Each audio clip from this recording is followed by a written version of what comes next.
Amid all this crisis, technological breakthroughs will develop at an unprecedented rate. Human-computer interfaces will stimulate cultural change.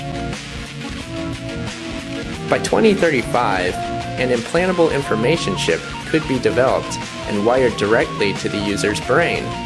Synthetic sensory perception being direct to the user's senses.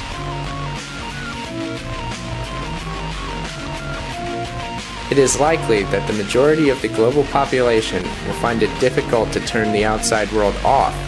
ICT is likely to be so pervasive that people are permanently connected to a network or two-way data stream with inherent challenges to civil liberties. Being disconnected could be considered suspicious. Disconnecting from the hive mind will get the military police at your door in no time. Presumably at this point, they will be super soldiers. So if you're lucky, they'll drag you off to a forced labor camp as opposed to simply just bashing your brains in. What kind of class structure will exist in this nightmare world? A small, super rich elite and a substantial underclass of slum and subsistence dwellers. Where are those techno-progressives when you need them? A more permissive R&D environment could accelerate the decline of ethical constraints and restraints. The speed of technological and cultural change could overwhelm society's ability to absorb the ethical implications.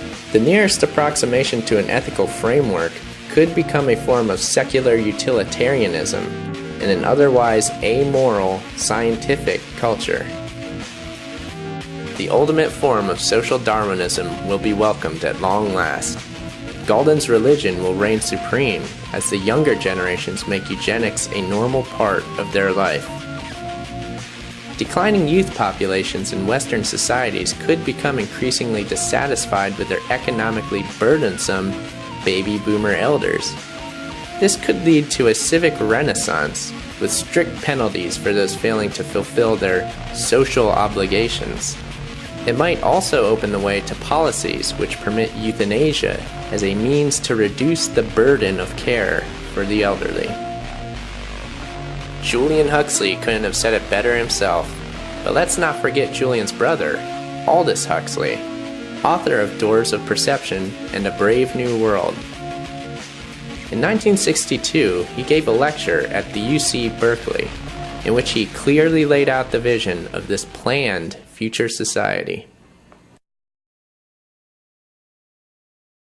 In the past, we can say that all revolutions have essentially aimed at changing the environment in order to change the individual. Today, we are faced, I think, with the approach of what may be called the ultimate revolution, the final revolution, where a man can act directly on the mind-body of his fellows.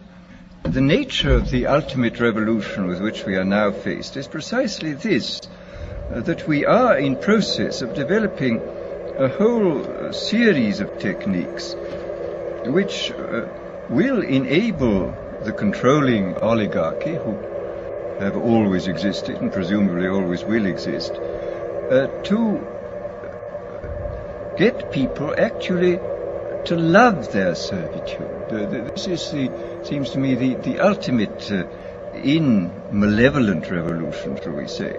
First of all, to standardize the population, to iron out inconvenient human differences, to create, so to say, mass-produced models of human beings arranged in some kind of a scientific caste system.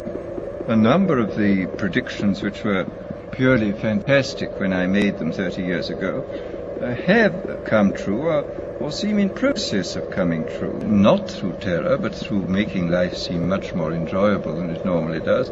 Enjoyable to the point where, as I've said before, human beings come to love a state of things which by any reasonable and decent human standard they ought not to love. And this, I think, is perfectly possible. One of the more recent developments in the sphere of of neurology, the implantation of electrodes in the brain. This, of course, has been done on a large scale. The behavior of rats with electrodes planted in different centers. The technique was that they had a bar which they pressed and which stimulated this pleasure center, which was evidently absolutely ecstatic, because these rats were pressing the bar 18,000 times a day. Apparently, if you kept them from pressing the bar for a day, they would press the bar 36,000 times on the following day and would fall till they fell down in complete exhaustion.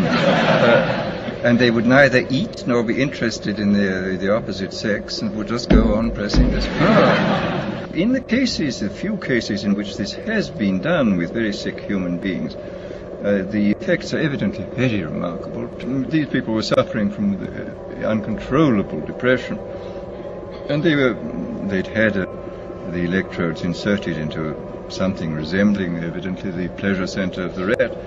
When they felt too bad, they just pressed a button on the battery in their pocket, and he said the result was fantastic. The sort of things that might happen. I mean, what might happen if these fantastically powerful techniques were used by unscrupulous people in authority? What on earth would happen? What sort of society would we get?